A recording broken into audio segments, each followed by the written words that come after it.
past is in the past, we have to leave it there, but the past affects the present, right? You learn about inertia in science class, probably in middle school, if not earlier, right? This idea that an object in motion, generally speaking, will stay in motion. That's not just a property of the physical universe, right? It's a property of the socioeconomic universe. That's a property of the political universe. What happens in one generation is going to affect the next and the next and the next, until people get together and figure out a way to push back in a different direction. So that's the conversation that we need to have. And I think what's really interesting right now, if you want to understand race in the current sort of narrative of America, is that part of the reason it's so difficult for us to have a real conversation is precisely because we haven't been honest about that history, right? And so people get really uptight and then they shut down the conversation. So just to give you evidence of this, back in 2009 when Elena Kagan was appointed to the Supreme Court by President Obama, when she was going through her confirmation hearings, there was this big controversy. She was confirmed, you know, but there was all this controversy. These folks that were really opposed to her were trying to make a big deal of the fact that she had issued a memo once when she was a clerk for Thurgood Marshall, who you'll recall was the first African-American Supreme Court justice. And she used to work for Marshall back in the day. And I should backtrack. Thurgood Marshall in 1987, on the 100th anniversary of the Constitution, got in trouble himself by saying something that I guess people thought was very horrible and un-American and unpatriotic, and questioned his patriotism. And, you know, they said he had made a statement that he wasn't going to go to the bicentennial celebration of the Constitution, you know, in 1987. He didn't want to go to the constitutional bicentennial because he said, as far as I'm concerned, I don't have 200 years to celebrate, right? I got about 30. And actually, he was being very humble because the 30 that he had a lot to do with the stuff that happened that actually made those 30 decent. Like, he was the lead attorney or one of the key attorneys in the Brown decision and other DSEG cases. So here was a guy saying, look, I 170 years from now, if I'm still with you, I'll be here. But for right now, I ain't celebrating 200 years because I don't have 200 years. Y'all have 200 years. Y'all can celebrate it. I'm not doing it. And people said, oh my God, he's un-American. First of all, like, as a side note, think about that term for a minute and how bizarre that is to have this term. Like, does any other country have a word like this? Like, in Sweden, is there a thing like, oh, that's un-Swedish? Like, that's not even a thing anywhere else. We're the only country that's narcissistic enough to actually come up with a term to label you if you criticize us. Like, no other country, like, Canadians don't do that. I've been there, I've asked them, like, if I criticize Canada, what are you going to call me? We're just going to call you an American. That's all we're going to call you. Like, that doesn't make you un-Canadian. We're not that wrapped up in ourselves. It just makes you an American. Thank you very much for that. So here they are, they're attacking Thurgood Marshall, this incredible, I mean, if anyone's a patriot, it's him, given what he's done and had done for the country, right? But they're attacking him. Well, Elena Kagan, now fast forwarding to her confirmation, when she worked for him, she issued a memo basically restating what he had said, not only about the bicentennial, but what he had said at the time, and that she agreed with was, you know, this country, this Constitution you're celebrating was founded on the bedrock of white supremacy. There, you can read the text, right? Talking about the return of runaway property. We know what that means. That's in the Constitution. So you can talk all you want about the Bill of Rights and all this, but look, it's founded as a white supremacist colony settler state. Now, that's not an arguable statement, by the way. That's not like an opinion that you can disagree with and still be thought historically rational. It's indisputably true, and yet people, oh my God, that's horrible. And when Elena Kagan said she agreed with this indisputably true historical comment, they said, well, you shouldn't be on the Supreme Court if you think that the Constitution started as a white supremacist document and that this started as a white supremacist country. That's about people who can't be honest with themselves. I said something once back in about that same time. I was on CNN a bunch talking about race and the reaction to the president, and particularly around the health care reform bill. And I happened to just make this comment, really innocuous, I thought, really obvious comment on CNN about the history of this country being founded as a white supremacist state. And like the next day, Rush Limbaugh attacks me, which was awesome. I mean, not like physically attacks me, but I mean, that would not be awesome. But like on the radio, attacks me. He called me like a dunderhead, which I don't even know what that means. I don't know. Anyway, but it was cool. But the thing that he said that was fascinating was he said, this is a ridiculous comment. And then he tries to prove how ridiculous it was by arguing that not all of the founding fathers owned other human beings. Well, I didn't say they did. That hadn't been my argument. And the fact that there were founders who did not own other human beings doesn't change the fact that the country was founded on the basis of a notion of white European Western supremacy. I mean, just what was done to indigenous people alone should tell you that. And certainly the fact that enslavement was codified and ratified for so long tells you that. The fact that there were some white folks who didn't go along with it didn't change the basis of the society. So it just demonstrated once again that we're not good at this, right? We're not good at being honest about our history. Michael Eric Dyson says that we're the United States of amnesia, because we forget all the things that have happened and we just sort of want to reset the clock like a video game. It's like, oh, that went badly, let's start over again. Right? Well, that's not how it works, because the past comes into the present.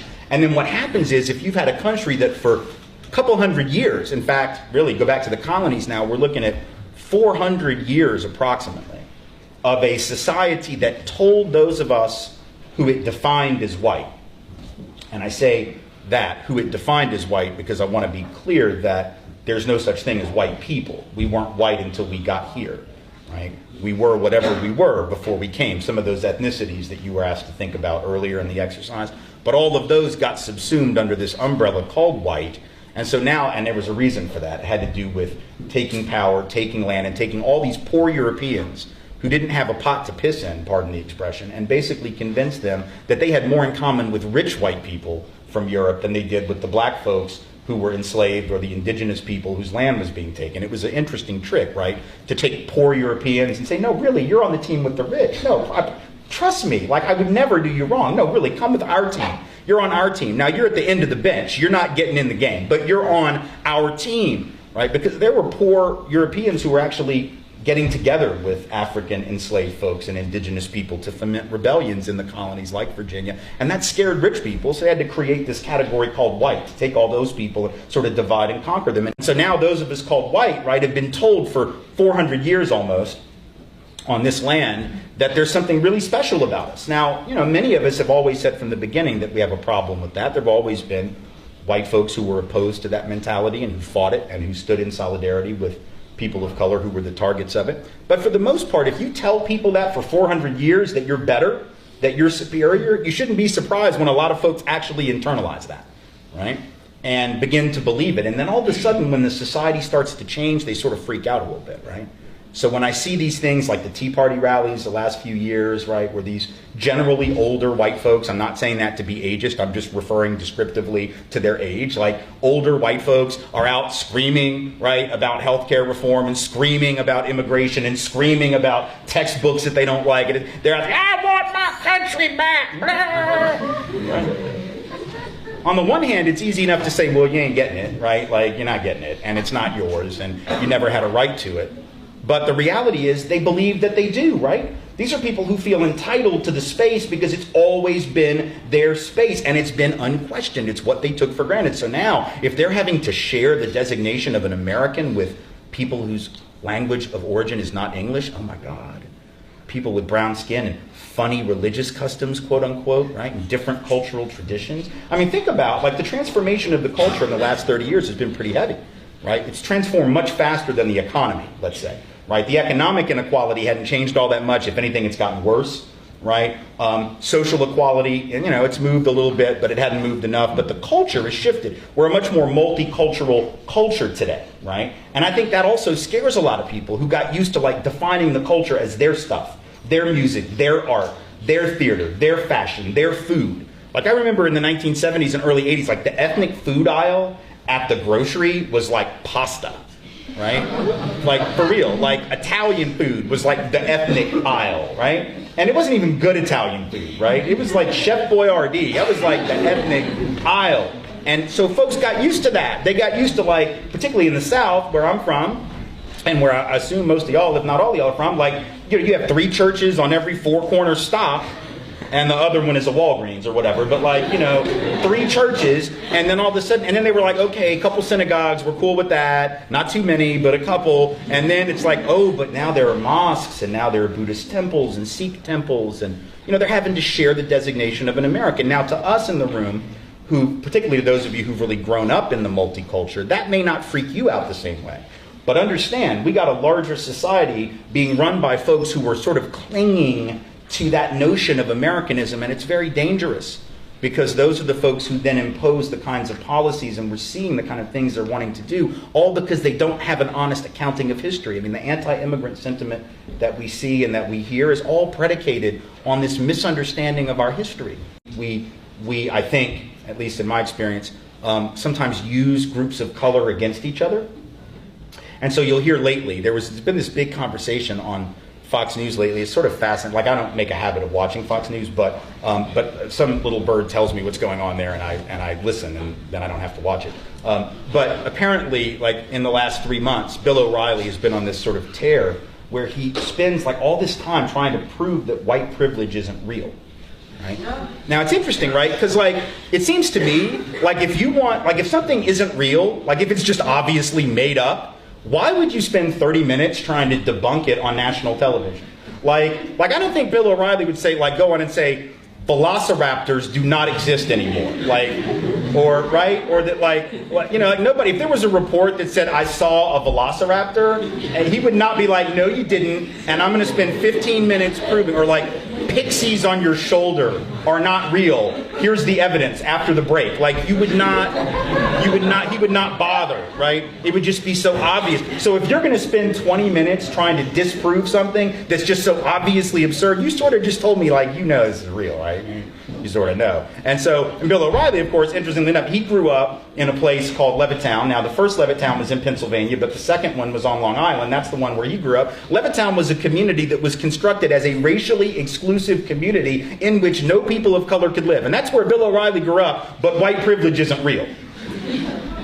Right, end of debate, right? If you grew up in a place where people of color were not allowed to live and it afforded your family a middle-class lifestyle, you are like the walking definition of white privilege. But he gets on TV and he denies it, and here's how he does it. He says, well, there can't be white privilege because Asians are doing well. This gets us back to that how we play off people, right? Play off the Asian against the black folks, play them all off against Native people, play them all off against Mexicans, right? Now think about that. First of all, for Bill O'Reilly to say Asians are doing so well, like, how many Asian people do you think Bill O'Reilly hangs out with? I mean, honestly, like, maybe he does, but I doubt it. Like, he definitely didn't know much about black folks, because 3 years ago he had this segment. I don't know if you heard about this. It's actually somewhat humorous, albeit pathetic. Like, he does this thing about, he was shocked. He went up to Harlem, right, in New York, and went to Sylvia's, which is a very famous soul food restaurant in Harlem. And he was surprised, he said, that when he went there, that as he was eating, it was just like any other normal restaurant, even though it was mostly black patrons. And he said he was surprised. No one, this is his words, he said, it was great. Like, no one was yelling, hey, MFer, bring me some more iced tea. Because apparently that's what he thinks black people do in a restaurant. Like, yell, hey, MFer, bring me some more iced tea, right? He was stunned that they didn't do that, right? But anyway, he knows Asians. So back to that part of the story. So Bill O'Reilly now says, Asians are all doing very well. And how does he get away with that, though? Because this is a common argument you'll hear by people who want to, like, say racism isn't really a problem, is they'll talk about the success of Asian Americans and Pacific Islanders. Of course, what they don't tell you, a lot of things they don't tell you, right? Number one is that some Asian subgroups are doing better than other Asian subgroups, and many are struggling mightily. In fact, Southeast Asians, Vietnamese, Thai, Hmong, Lao, etc., Cambodians, unemployment rates, poverty rates, school failure rates, very comparable to black and Latino rates, right? Oftentimes severely impoverished and struggling.